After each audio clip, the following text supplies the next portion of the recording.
Last week, we spent time thinking about what goes into technology, how the politics of designers, institutions, and social processes get inscribed into artifacts and systems before we ever touch them. Winner showed us that the bridge can be a political act. Buca showed us that the final form a technology takes is the stabilised trace of earlier conflicts between social groups with unequal power.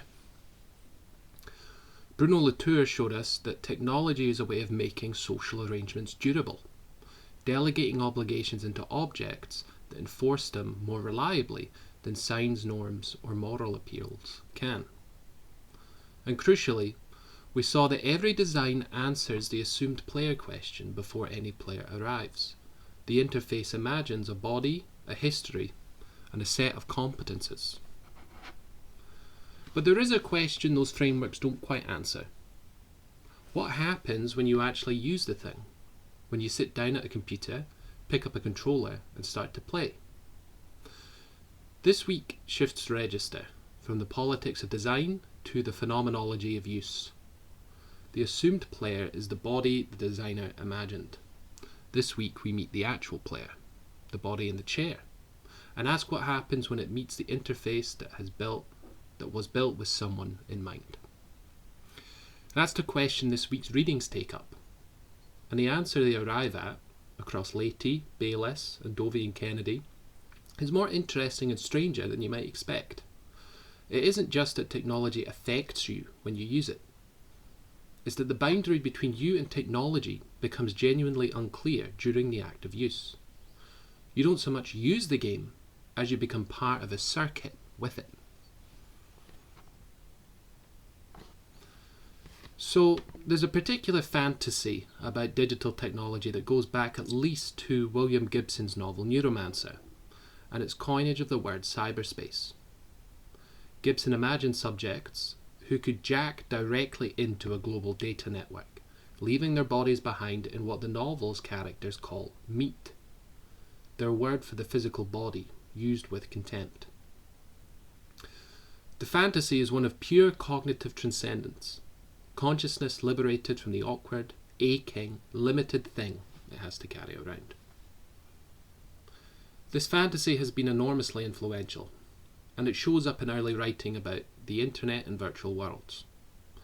The idea is that online you can be anyone, shed your body and its social markers, your race, your gender, your disability, and exist as pure mind in a frictionless digital space. Martti Lahti's paper is partly a demonstration of that fantasy, and they start from a curious observation. William Gibson didn't actually invent the cyberspace concept while thinking about the internet. He invented it while watching kids play arcade games. He noticed the physical intensity of their postures, the way their whole bodies were engaged, leaning in, reacting, and realised there was a feedback loop. Photons from the screen into their eyes, neurons through their bodies, electrons through the machine. These kids believed in the space the games projected. Gibson's cyberspace idea wasn't about transcendence at all. It was about absorption, and absorption is fundamentally bodily. Lahti's argument then is that if you want to understand video games and the relationship to the body, you have to abandon the transcendence model entirely. Games don't free you from the body. They anchor you more intensely in it. What games do, Lahti argues, is corporealize experience. They engage, discipline, extend, and transform the body. They produce what he calls corporealized pleasures. Think about the physical history of game interface design. Early arcade and home video games gave you a 2D bird's eye perspective. You were a god above the playing field, surveying the whole universe of the game at once. The monitor's frame was clearly a frame. You knew you were outside looking in. Then came the scroll, which erased the edges of the game world. Then 3D graphics, which reoriented the depth axis, so you were moving into the screen rather than looking down on it. Then first-person perspective, where the screen became your eyes, and the game world started to feel continuous with your actual world. Then haptic feedback, rumble packs and controllers, vibrating seats, full body movement controllers. Each step in the history of game technology is a step towards collapsing the distance between the player's body and the virtual space. The development is driven by a desire for what Lahti calls corporeal immersion, not transcendence, but more like incorporation. The payoff of this argument for our course is significant. If games are sites of corporealized pleasure rather than bodily transcendence, then the body matters for understanding what games do. It matters whose body is doing the playing. It matters how the body is trained by and through the interface. And it matters what the pleasure games offer. It matters that the pleasure games offer, the adrenaline, the physical feedback, the mastery, are not separable from the political dimensions of their design that Winner and Buca described last week.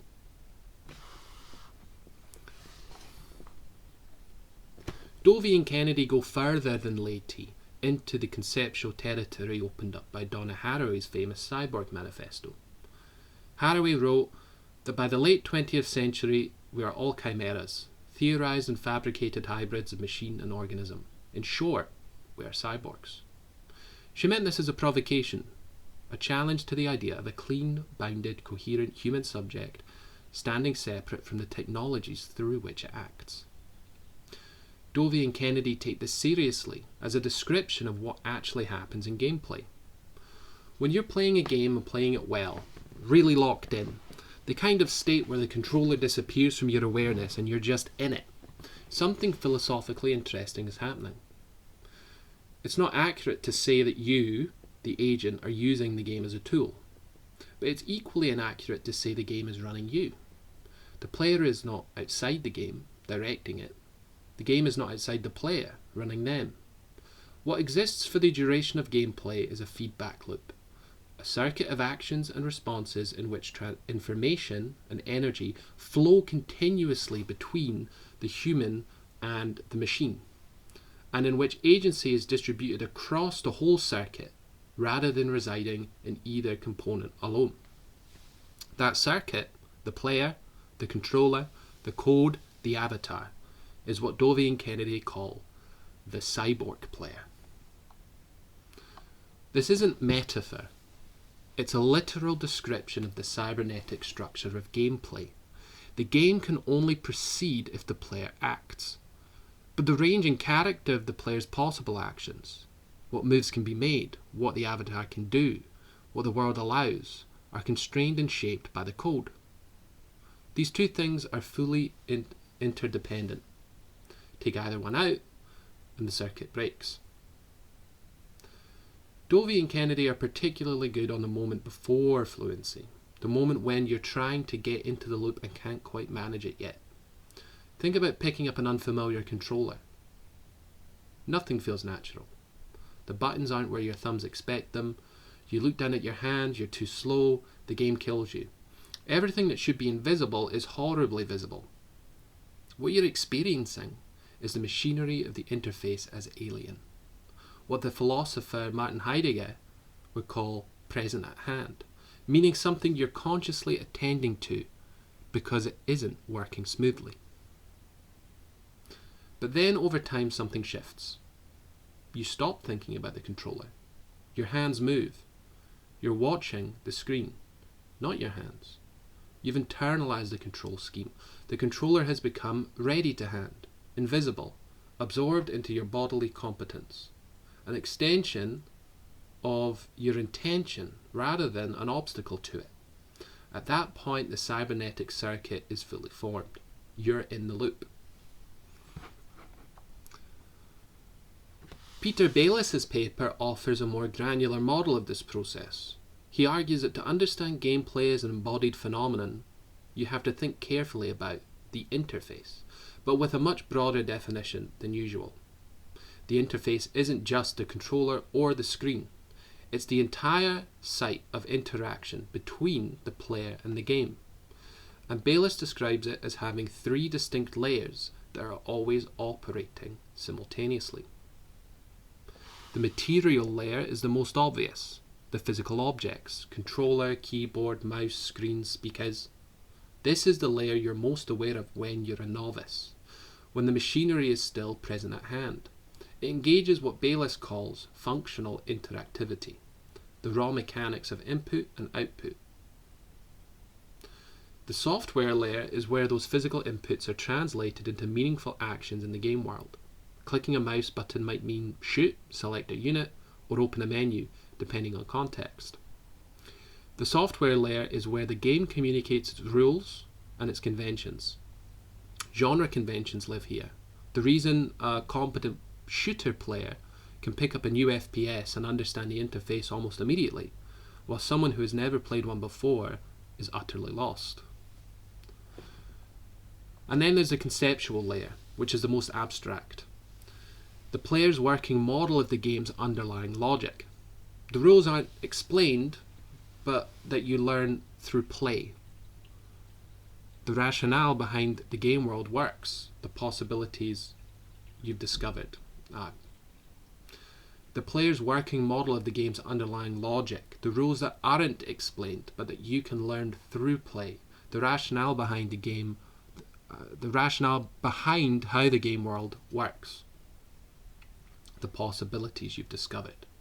This is a layer at which Friedman's idea of thinking like the computer operates, internalizing the game's logic deeply enough that your intuitions about what to do are reliably right. When gameplay is flowing well, these 3 layers are experienced not as separate things, but as a seamless whole. The controller is an extension of your body. Your actions in the software layer are extensions of your intention, and the game's conceptual logic has become part of your intuitive understanding.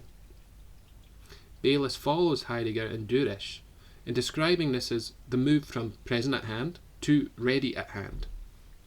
The interface disappears, and what you're attending to is the distal phenomenon, the action on screen, the game world, the other players. This connects back to Dovey and Kennedy's concept of technicity. Technicity isn't just knowing how to use technology, it's a set of deeply embodied aptitudes, competencies, and dispositions that you carry with you. It's the fluency your body has with a particular range of interfaces, and it's genuinely transferable. It's the fluency your body has. If you have a strong technicity from playing shooters, for example, you bring that competence to other mouse and keyboard environments. Your hands know what to do. There's a reason people who play strategy games as teenagers tend to navigate digital interfaces more fluently in general. The technicity travels. Before going further, it's worth naming something explicitly. Technicity is not just a psychological competence. It's a form of accumulated capital. It is built through sustained investment in time and practice. It cannot simply be handed to someone else, and it confers structural advantage in environments where it's valued. This is, as we'll see when we reach Bourdieu, almost exactly the definition of embodied cultural capital. The vocabulary will change, the phenomenon being described will not, so keep that connection in mind. But here's where the argument starts to reconnect with Winner and Bucher. Technicity is not evenly distributed. It's produced through practice and access. You develop it by spending time with particular technologies, which means that who has it and in what forms reflects existing social inequalities. Think about what happens when you join an online multiplayer game as a genuine newcomer. The barriers aren't just cognitive, they're bodily. Your hands aren't yet trained. Your reaction time hasn't been calibrated to the game's tempo. You're not just bad at the game, you feel alien in the interface. Meanwhile, someone who's spent 10,000 hours in similar environments is operating entirely at the level of the conceptual layer. They're not thinking about controls at all. And the game's design assumes a particular kind of player. When Bayliss notes that every design choice at the material layer implies a particular audience, a particular body with particular competences, he's making exactly the kind of point Winner made about Moses' bridge. The game doesn't have to explicitly exclude anyone. The design just assumes certain hands, certain habits, certain histories of engagement with technology. And if your body doesn't match those assumptions, the interface is harder, clumsier, more present at hand. The design encodes an imagined player, and that imagined player, historically and in many contexts still, is a young man with significant prior gaming experience. That imagined player is not a neutral category, it's a political one, in exactly Winner's sense. The design assumes a body, and that assumption disadvantages others without anyone having to say so, which is to say,